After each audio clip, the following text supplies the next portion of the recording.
Hello everyone, welcome back to the channel.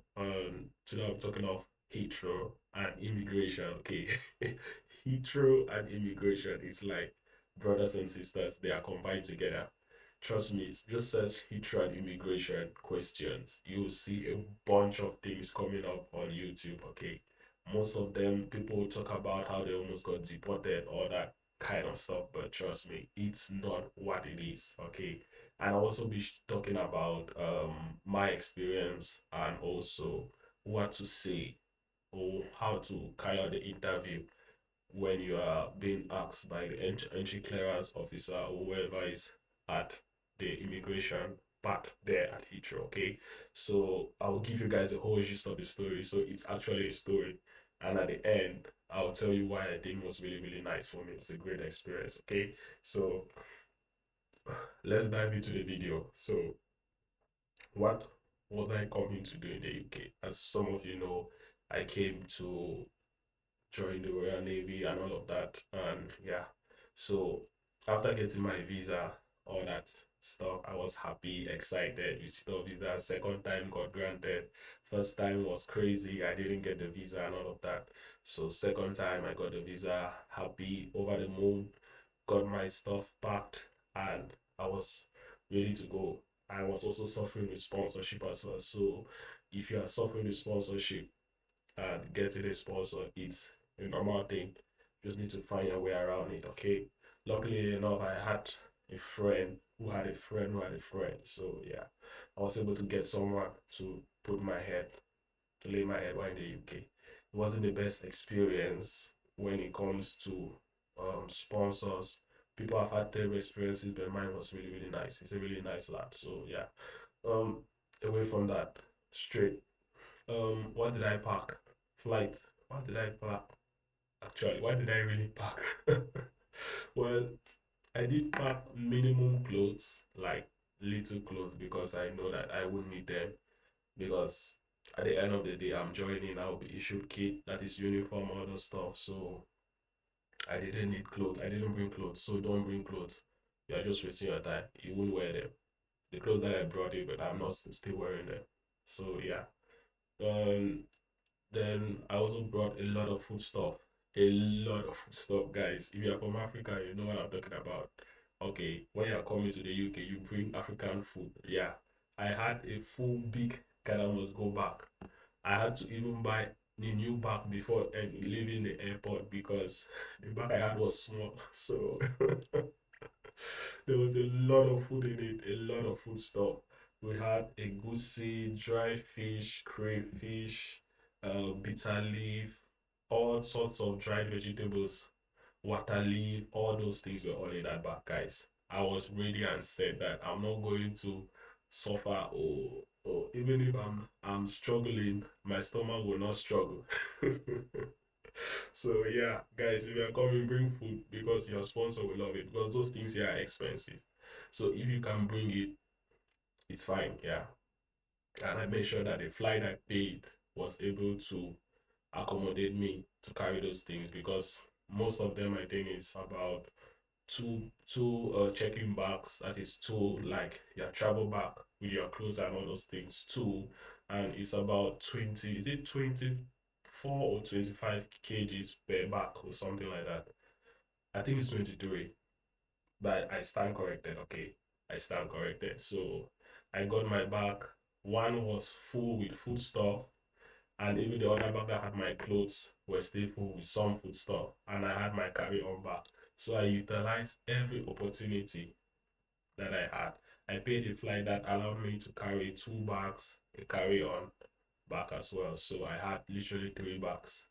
So long story short, I got to the Heathrow, from Cameroon to Heathrow, from Cameroon to Rwanda, Rwanda to Heathrow, and it was about a 2 days journey. Yeah, so about 2 days journey. So yeah, it was crazy, guys. I watched a lot of movies. It was great. So back to business. I left Heathrow kind of surprised at the whole experience of it because it wasn't what people made it to look like.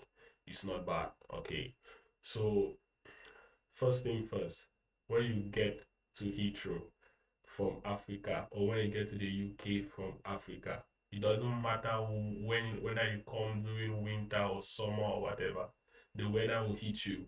Okay, the weather will hit you. So, word of advice: pack a like a sweater or a jacket in your bag. Don't put it in your check-in bag. Just like the bag you will have with you in the plane.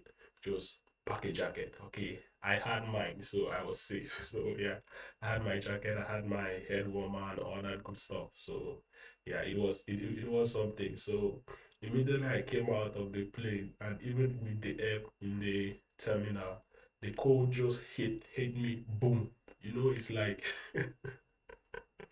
the cold there is something else. And funny enough, I came doing like when winter was ending, I think about February. So February, yeah. Ending of February. So winter was just ending, and it was still cold. It was still cold. So those of you joining or coming up, I advise come early. That's one thing also. Come early so that you can train in the weather and do all of those stuff. But if you want a separate video after, like things you can do or things you should be doing before coming and all of that before your CPC or is it assessment center date or whatever for the army. So yeah. So got to the Heathrow terminal. It was really big terminal, guys. It's massive. And it's just one terminal that I was in. And it's like I've been to other countries, right? But the terminal at Heathrow is just something else, guys. I think they have about three. I don't know if it's three or two terminals, and one I was in was very big. It's like double. It's like double our airport back at home. So yeah. So I got there and I met a lad from Nigeria. Shout out to my Nigerian lads. How far? How far now? So yeah, he was a nice lad. I think he's working here and all of that. Also, he's also hustling here. So just chatting with him, all of that good stuff. So that was in Rwanda. So we're kind of just bodied up together. Yeah, so he knew he has been traveling in and out of the UK, so he knew his way around. I wasn't afraid that I would get lost. Okay. For those of you, I wasn't afraid I would get lost at the terminal because there were signposts everywhere. And funny enough, if you think you will get lost, right? Just when you leave um your final stop, let me put it that way, final stop, in sense of you arrive, like mine was Heathrow. There are people that have connecting flights, there are people who are ending there. Just follow those signposts. There are signs there when you leave the airplane and all of that. There are signposts there that is directing you. The first thing you first of all pass through is immigration, then customs, then you are free to go. So yeah. So most people were stopping at London, so Heathrow. So yeah, it was pretty easy. I just followed the crowd, went there, and there was this separate section. Those with EU passports, I think they were on the left. Those with non-EU passports were on the right. So it was like people were separated. I think EU passports are electronic. I don't know the system they have here, but you can just it's like you can check yourself, something like that. So that was really fast. Some of us who don't have EU passports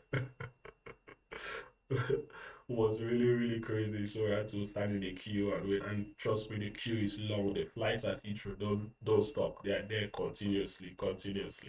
So I was there at the queue, standing, waiting.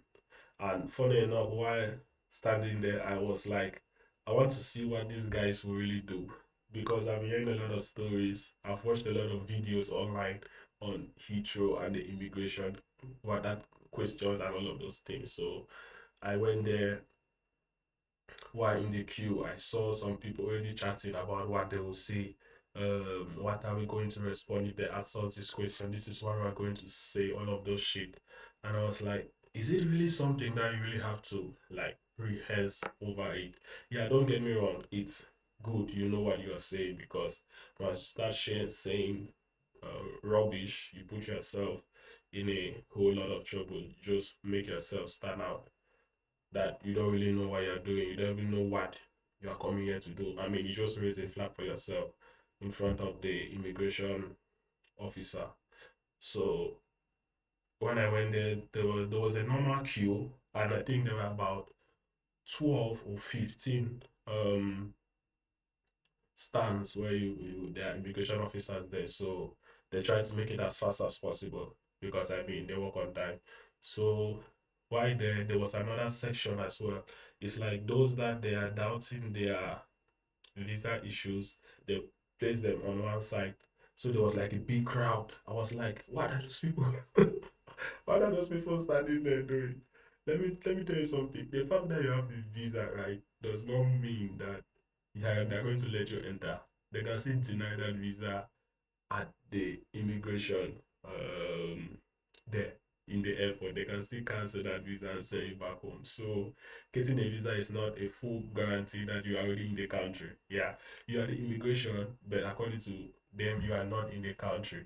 So to me, I wasn't worried. Honestly, I wasn't worried because I had been to Nigeria, I've been to South Africa, and yeah, so I've been through immigration, and yeah, so it was something that I wasn't really worried, and I've had bad experiences as well with immigration based on where I'm from and all of that kind of stuff, and countries I've visited. So yeah, they always scrutinize me, so I was already used to it. So also, one of the lads that I knew here told me that I should get my documents. Most of the videos as well will tell you that get your documents ready, which is good. Okay.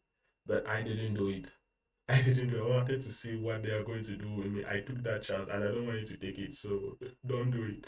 So I didn't get any of my documents. Yeah, I had them, but they were all in my laptop and it was in my bag, and I have a 50 pound laptop, which is like almost dead, dead type of laptop. It's about 5 years old.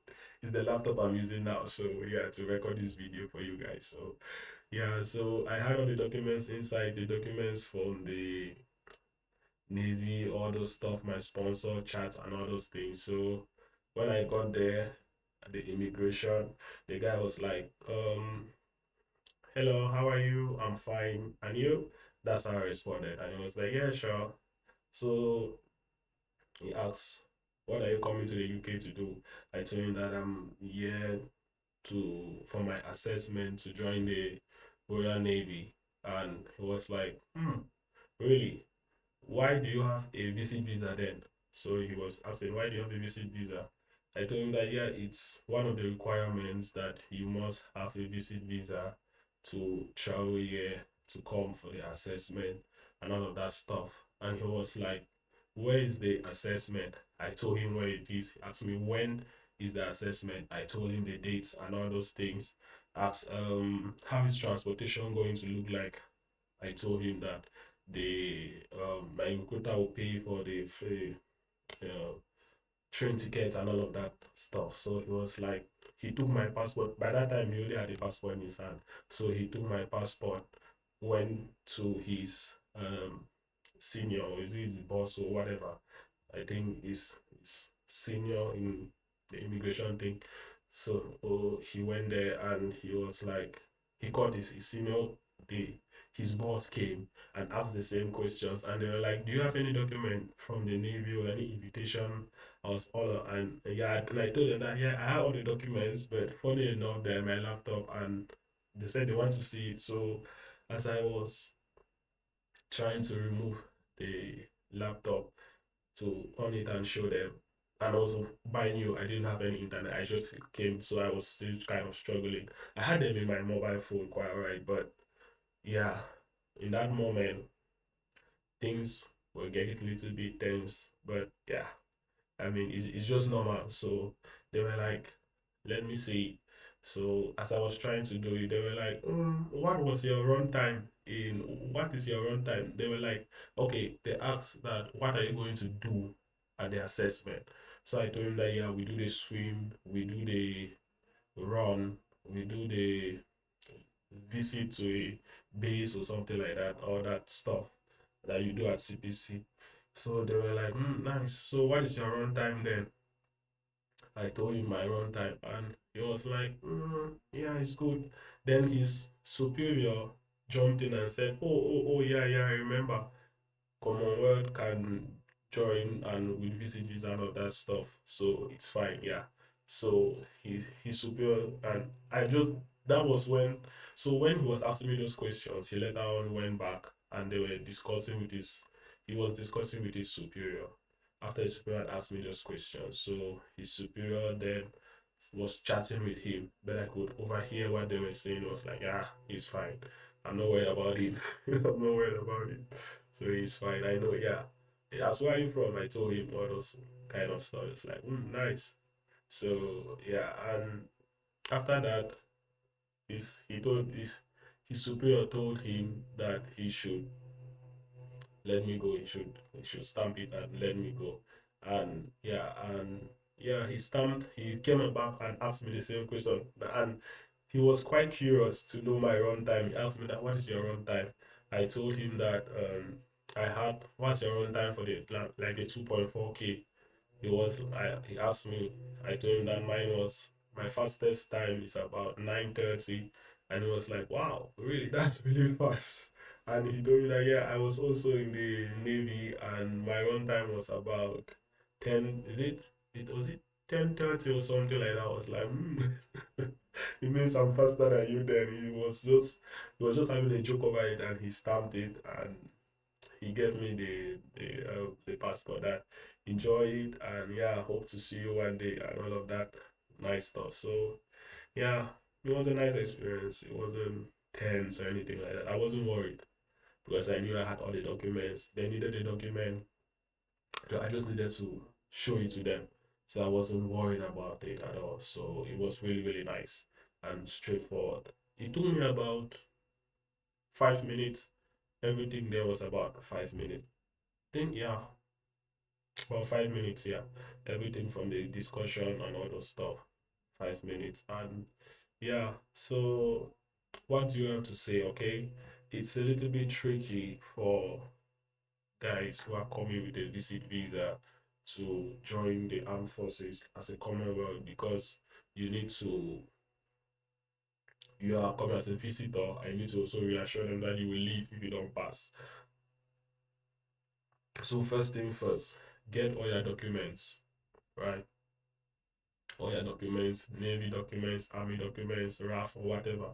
Get them all together and have them at hand. Don't be like me that took a chance. Don't be like me. You might not be that lucky, okay? You might come to an immigration officer that is really pissed off from his wife or his partner or his other half back at home. And yeah, they just so yeah, don't take that chance. So what else? Have the right documents. Another thing you should have is confidence. Yeah, very important. Confidence in what you are saying. Don't doubt anything you are saying. If you are saying it, say it with your chest full and proud. Don't give them a reason to doubt you. Okay, don't give them a reason to doubt you. And also, when you're answering questions, answer them straight and brief. If they ask you, what are you coming to the UK to do? I'm coming to the UK for my Royal Navy assessment. Bah, that's it. Don't start explaining that you are going to travel through this road, through this train station, all those things to get to the assessment. They don't need it. Just straight to the point. Okay, straight to the point. And what other thing do you need?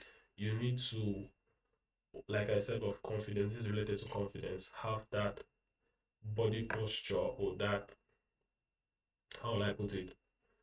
Let your body language show that you actually know what you are saying. Don't be like, oh, you're saying something but your body is saying something else. I mean, those guys, they actually profile you while asking you those questions to see how you respond, to see your body language, to see if you will start sweating there or those things like that. Because it's only someone who is nervous, it's only someone who has something to hide. I know some people do get nervous over in by authorities and all of that, make them nervous, but most of the times, if you are nervous, really nervous about things like that, it means you might be hiding something. So that's how they consider it from my observation and all of that.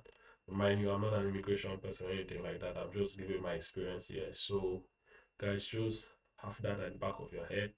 And yeah, for those of you in the process, you are there. Trust me. Once you are in the process, you will go through. So, keep working hard, keep exercising, doing all that good stuff. For those who are still applying, good luck, and I hope to see you in the fleet one day. Okay. And yeah, if you have any questions, drop them in the comment section and all that good stuff. So see you in the next video. Ciao.